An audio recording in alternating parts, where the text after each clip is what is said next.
Pai, ao Filho e ao Espírito Santo, como era no princípio, agora e sempre. Amém. O Evangelho de hoje, os escribas vindos de Jerusalém, veem a compaixão de Jesus pelas pessoas e o seu poder, que atua em favor dos oprimidos. E apesar de tudo, dizem-lhe que estava possuído por Beelzebu, e expulsava o demônio pelo poder do chefe dos demônios. Realmente é uma surpresa ver até onde chega a cegueira e a malícia humana. Vamos ouvir a palavra de Deus. Proclamação do Evangelho de Jesus Cristo segundo Marcos. Naquele tempo, os mestres da lei que tinham vindo de Jerusalém diziam que ele estava possuído por Beelzebu e que pelo príncipe dos demônios ele expulsava os demônios.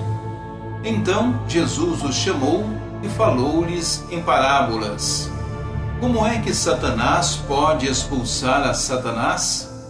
Se um reino se divide contra si mesmo, ele não poderá manter-se.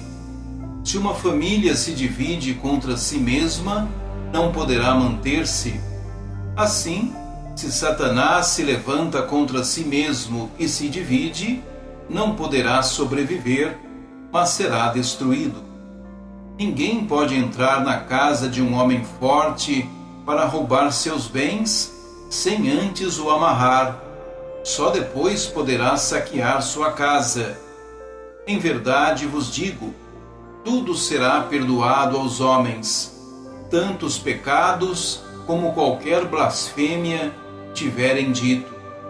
Mas quem blasfemar contra o Espírito Santo nunca será perdoado, mas será culpado de um pecado eterno.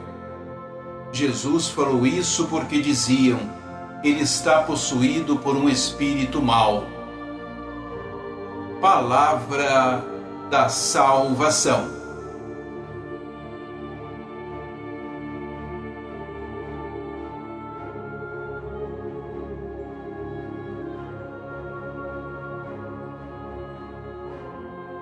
O tribunal vindo de Jerusalém, não podendo negar a evidência dos prodígios que Jesus operava, insinua que é por Beelzebu que expulsa os demônios.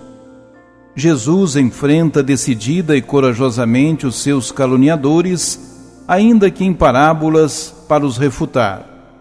Evidencia suas contradições. Se fosse Satanás a expulsar Satanás, não era preciso estar preocupados com ele, porque o seu poder tinha chegado ao fim. As palavras de Jesus, cheias da ironia que Marcos várias vezes anota, são uma profecia. Efetivamente, o reino de Satanás estava prestes a findar, porque se aproximava o reino dos céus. Ou melhor, já estava presente. Libertar os pecadores do poder de Satanás e da escravidão do pecado era um sinal claro de que Jesus atuava em nome de Deus. Dizer que atuava pelo poder do espírito maligno era blasfemar contra o Espírito Santo. Davi fez tudo pela unidade de Israel.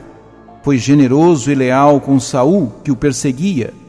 Vestiu-se de luto quando soube da sua morte e matou os assassinos dos parentes do rei. Essas atitudes levaram as tribos de Israel a reconhecê-lo como rei. Se assim não fosse, Davi não seria mais do que senhor de Judá. Agindo como agiu, assumiu o poder sobre as tribos do norte e do sul, e ao conquistar Jerusalém, ergueu o reino de Israel, que havia de governar durante 40 anos, e que é figura do reino messiânico. No Evangelho, Jesus fala do reino dividido de Satanás, para mostrar o poder do Espírito. A figura do reino dividido e rebelde, do homem forte, amarrado e espoliado, contrasta com o reino eterno do perdão, contra o qual ninguém consegue opor-se com êxito, e onde todos, serão acolhidos e salvos. Só o mau uso da nossa liberdade poderá excluir-nos do reino, se nos levar a blasfemar contra o Espírito Santo, confundindo o Filho do Homem com Satanás. Meditando nos esforços de Davi para realizar a unidade do reino de Israel e no Espírito Santo como força de união, rezemos pela unidade da Igreja.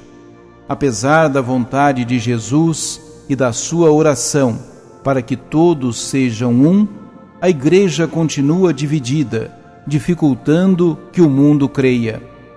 A união e a caridade entre os cristãos podem ser vividas a vários níveis. O mais perfeito é expresso por Jesus em forma de oração, quando pede que os seus discípulos se amem uns aos outros como as três pessoas da Santíssima Trindade se amam. Não rogo só por estes, mas também por aqueles que, graças à sua palavra, hão de acreditar em mim, para que todos sejam um, como tu, ó Pai, estás em mim e eu em ti. Sejam também eles uma só coisa, para que o mundo creia que tu me enviaste. A união e a caridade são, por si mesmas, um poderoso apostolado. A falta delas dificulta a eficácia apostólica. Unidos à intercessão de Cristo, somos chamados a colocar toda a nossa vida ao serviço da aliança de Deus com seu povo e a promover a unidade dos cristãos e de todos os homens. Porque há um único pão, nós todos formamos um só corpo, pois todos participamos desse único pão. Queremos, deste modo, responder ao convite de encontro e de comunhão que Cristo nos faz por meio do sinal privilegiado da sua presença, que é a Eucaristia, que celebramos, comungamos e adoramos. Glória ao Pai, ao Filho e ao Espírito Santo, como era no princípio, agora e sempre.